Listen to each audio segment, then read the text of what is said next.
El Señor esté con vosotros. Lectura del Santo Evangelio según San Lucas. En aquel momento se presentaron algunos a contar a Jesús lo de los galileos, cuya sangre había mezclado Pilato con la de los sacrificios que ofrecían. Jesús respondió: ¿pensáis que esos galileos eran más pecadores que los demás galileos porque han padecido todo esto? Os digo que no. Y si no os convertís, todos pereceréis lo mismo. ¿O aquellos 18 sobre los que cayó la torre de Siloé y los mató? ¿Pensáis que eran más culpables que los demás habitantes de Jerusalén? Os digo que no. Y si no os convertís, todos pereceréis de la misma manera. Y les dijo esta parábola. Uno tenía una higuera plantada en su viña y fue a buscar fruto en ella y no lo encontró. Dijo entonces al viñador: ya ves, 3 años llevo viniendo a buscar fruto en esta higuera y no lo encuentro. Córtala. ¿Para qué va a perjudicar el terreno? Pero el viñador respondió: Señor, déjala todavía este año y mientras tanto yo cavaré alrededor y le echaré estiércol, a ver si da fruto en adelante. Si no, la puedes cortar. Palabra del Señor.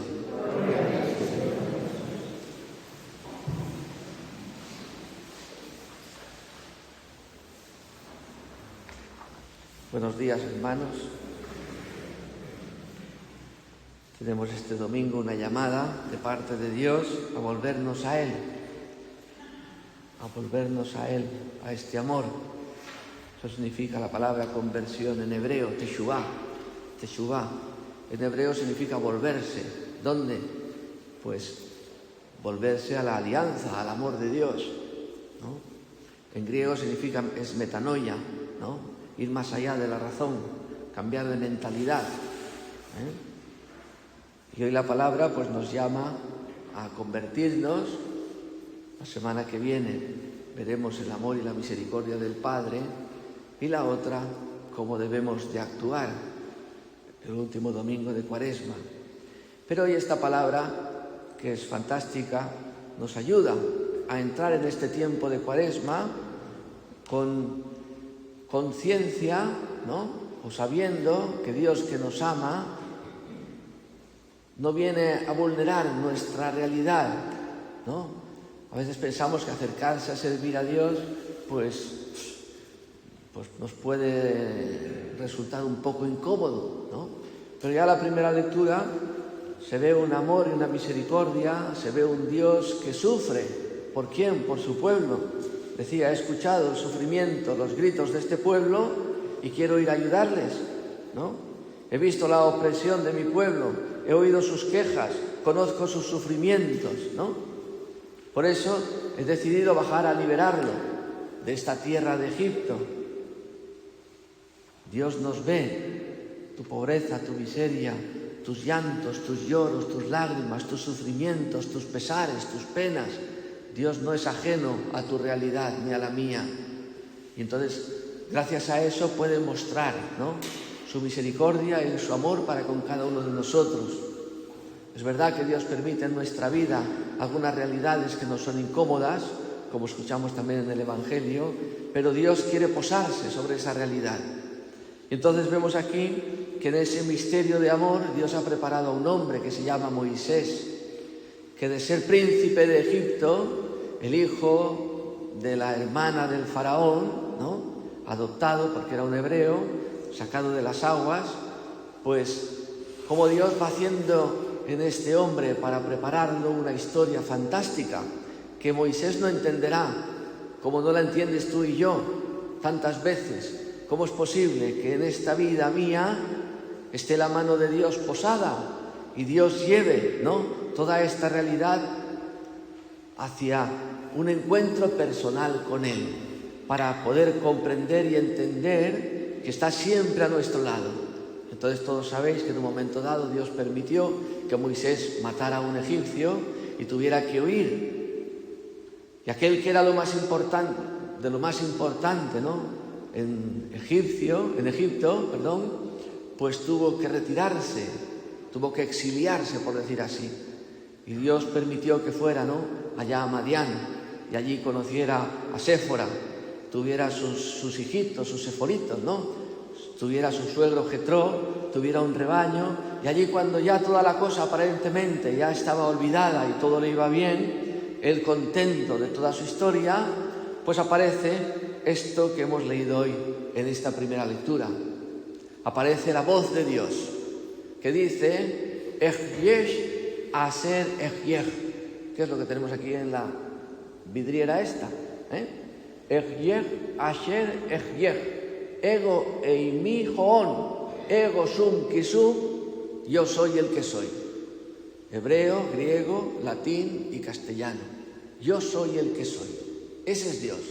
Y así, para que el pueblo de Israel entienda, para que cada uno de nosotros entendamos qué significa este yo soy el que soy, pues se manifiesta, actúa, entra en la historia, en la vida, para que Dios no sea un Dios de conocimiento, no sea un Dios intelectual, no sea un Dios de la razón, no sea un Dios, ¿no?, sino que sea un Dios que incide, que actúa en la vida de todos los hombres. Y entonces, decía, cuando Moisés está tan a gusto y tan tranquilo, pues ve una cosa extraordinaria, una cosa sobrenatural, una cosa que excede a las realidades, ¿no?, o a las leyes de este mundo. Y es que una zarza está prendida en llamas y no se consume. Una cosa tan vulnerable como una zarza, en cuanto le echas una cerilla y arde y en un rato hace y se consume, ahí entra Dios en esta zarza y no se quema, no arde, no se consume. ¿Por qué? Porque Dios, donde entra, potencia, ¿no?, la realidad de cada ser, de cada persona. Y entonces es extraño para Moisés esto, y dice, y se acerca, viendo el Señor que Moisés se acercaba, entonces le llama, lo reconoce. Dios conoce a Moisés por su nombre. Moisés, Moisés, aquí estoy. ¿Quién eres? No te acerques, el sitio donde estás es sagrado, por lo tanto puedes vivir sin defensa, quítate las sandalias, ¿no? ¿Para qué? Para que las cosas de este mundo no incidan. También la serpiente que acecha el calcañar, el talón, ¿no?, y hay que guardarse y protegerse el calcañar, el talón. Pues en este momento, en este sitio, en este lugar donde está Dios, no hay ningún problema. Todo es sosiego y paz. No hay que defenderse. Es una tierra santa y sagrada. Y así, ¿no? ¿Quién eres?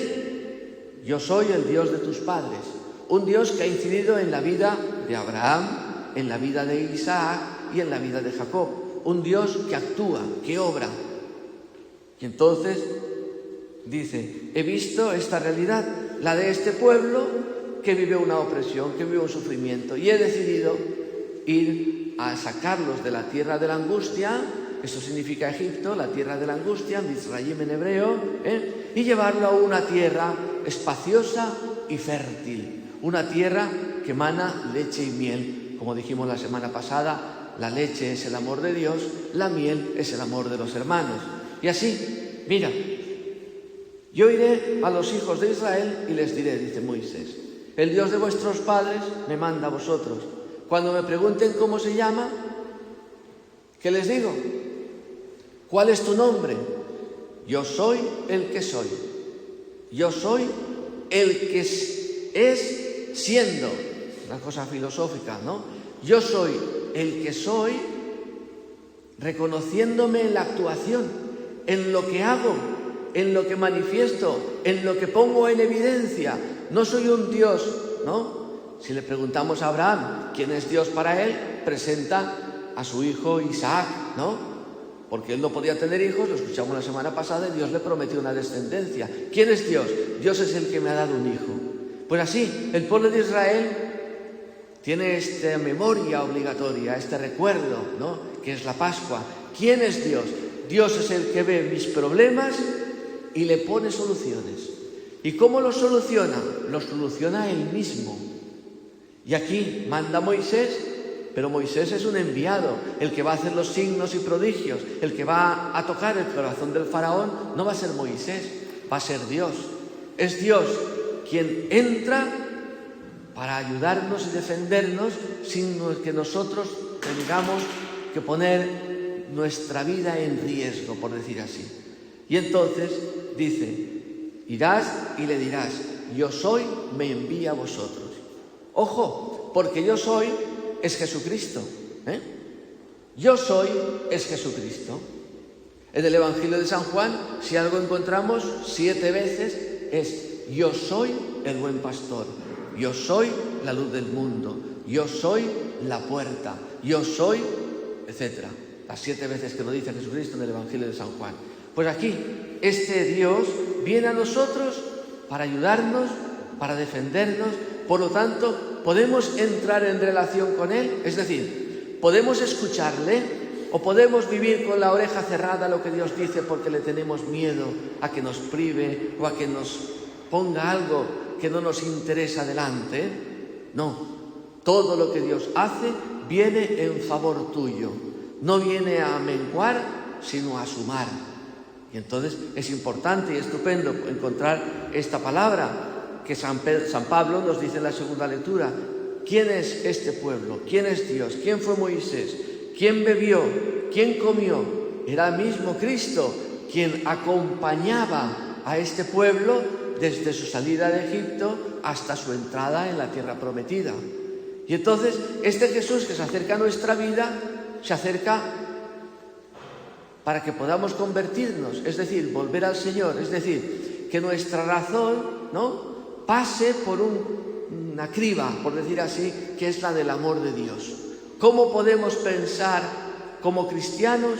Pensando desde el amor, no desde el miedo ni desde el temor. Y entonces está aquí en este Evangelio de hoy, dice, en aquel momento, Jesús estaba allí hablando, se presentaron algunos y le contaron lo de los galileos, cuya sangre había mezclado Pilato con la de sus sacrificios. Estos galileos han hecho una reyerta, se han enfrentado con violencia. Ahora se teme la represalia y la represalia ha llegado. Pilato ha cogido a estos galileos y en el momento en que estaban celebrando sus ritos, su liturgia, ofreciendo sus sacrificios de sangre a este Dios, ha venido Pilato y ha hecho ahí, una blasfemia, por decir así, ¿no? Ha hecho, cogido la sangre, la ha mezclado y ha desvirtuado este sacrificio. Y entonces, frente a esta realidad que ha hecho este Pilato, que es un romano que nos tiene bajo sus pies, ¿tú cómo te declaras? ¿Estás a favor de los romanos? ¿Estás a favor de los galileos ya que tú eres galileo? ¿Tú qué dices de esta realidad? Y entonces contesta. ¿Y cómo contesta? No se alinea ni con los romanos, ni se alinea con los judíos, sino que coge la línea del amor de Dios. Y entonces dice, ¿pensáis que esos galileos que respondieron a la violencia con violencia, ¿no?, eran más pecadores que todos los demás galileos? No, porque en el corazón del hombre hay una violencia tal que a veces responde más violentamente o con más violencia de la que ha recibido. Por lo tanto, hay que convertirse, porque no podemos devolver a este mundo la violencia con violencia, sino que a la violencia hay que defenderla con el amor, porque tú tienes dentro algo que te hace ser, que te hace vivir, que te hace entender. Y entonces no respondes al odio con odio, sino que al odio le respondes con amor, como ha hecho Jesucristo. Entonces tú haces ver que tienes dentro otra cosa que tu adversario, que tu contrincante, que tu violentador no tiene. Y es que tú tienes una respuesta en Dios. Escuchábamos el primer domingo las tentaciones. Jesús, ¿cómo contesta las tentaciones? no contesta absurdamente, ni tontamente, ni estúpidamente. Come. Pero Jesús dice, no, yo no como, yo puedo ayunar, porque yo tengo para comer un alimento que vosotros no conocéis. Luego Jesucristo parece que ayuna, pero no ayuna, come. ¿Qué es lo que come? La voluntad de Dios. Mi alimento es hacer la voluntad de aquel que me ha enviado. Ahora, si no tiene un alimento, cuando se le presenta la comida que puede saciar su hambre delante, pues como Esaú se come las lentejas. Y así, ¿no? Como ahora lo que yo quiero es llenar el vientre, el estómago, saciarme, ¿qué me importa a mí la primogenitura? ¿Qué me importa a mí la bendición de mi Padre si yo lo que quiero es comer? Pues así, si tú y yo tenemos dentro algo que te hace ser, que te hace vivir, que te hace estar contento y agradecido, eso es lo que dice Jesús. Para eso tienes que convertirte, es decir, entrar en una lógica distinta a la que tiene el padre de la tierra, el padre de este mundo, que es el demonio. Igualmente, ¿os pensáis que aquellos sobre los que cayó la torre de Siloé, una catástrofe natural? Si esto era una violencia del hombre, ahora parece una catástrofe natural. ¿Qué mal han hecho estos, no, de Jerusalén para que la torre les caiga encima? ¿Qué mal han hecho? Ningún mal, pero les ha acontecido en ellos, en esta realidad, la muerte. ¿Cuál es el problema del hombre? Que no tiene resuelta la muerte, ni por violencia, ni por cosas naturales, ni por enfermedad. El hombre piensa que la muerte es un mal. Y Jesucristo nos dice, no, la muerte no es un mal. La muerte no es muerte. La muerte es la consecuencia de no tener dentro a Dios. La muerte es la consecuencia de haber hecho una alianza con el demonio y haber hecho un pacto con el pecado. Esa es la muerte, apartarte de Dios. Porque para nosotros la muerte no es muerte, sino que es un dormirnos para entrar ya, después de una gestación en este mundo, bien sea de unos meses o bien sea de 90 años, entrar en una realidad que es la casa del Padre, que es la ciudad celeste, allí donde habita Dios y todos los que son de Dios. Y entonces la muerte para nosotros no es una cosa, una realidad que pone zozobra, que nos hace inestables, que nos hace entrar en crisis o en dificultad. No, para nosotros la muerte es un momento estupendo y maravilloso en el cual hay que dejar este mundo para entrar ya en una realidad que es Dios. Y así, ¿no? Entonces les propuso, después de hablarles todo esto, convertíos y cambiar la mentalidad, vuestra lógica y vuestra forma de razonar, tenéis que cambiarla. ¿Para qué? Para ser hijos de Dios, para ser hijos del Altísimo. Escuchábamos hace unos domingos. Y entonces les propuso una parábola. Hablando de esta realidad, Jesús ahora, con un midrash, con una palabrita, ¿no?, les dice algo. Y entonces les dice, un hombre tenía una viña y en medio de la viña una higuera. Fue a buscar fruto y no había fruto. ¿Cómo es posible? Si para que una higuera dé fruto no hay que hacerle nada. Una higuera nace en cualquier campanario. En cualquier campanario que tú vayas por ahí, súbete un poquito por ahí por el Maestrazgo, por el Palancia, por el Espadán. Mira el campanario, seguro que hay una higuera. Imagínate. Pero ahora va este hombre, buscan la higuera, ¿no? Y la higuera ya la veis, en pleno verano no hay peor sombra, dicen, que la de la higuera. La peor sombra que hay es la de la higuera porque te metes bajo de la sombra de la higuera y no quieres irte. Estás tan fresquito, con un aroma. Estás tan bien, pues así, mucha hoja, mucho ruido y pocas nueces. Mucha espuma, poco chocolate. Ahí, muy bonita, pero a la hora de la verdad adolece. Y entonces dice este hombre, llevo ya 3 años viniendo a buscar fruto en ella y no encuentro nada. Córtala.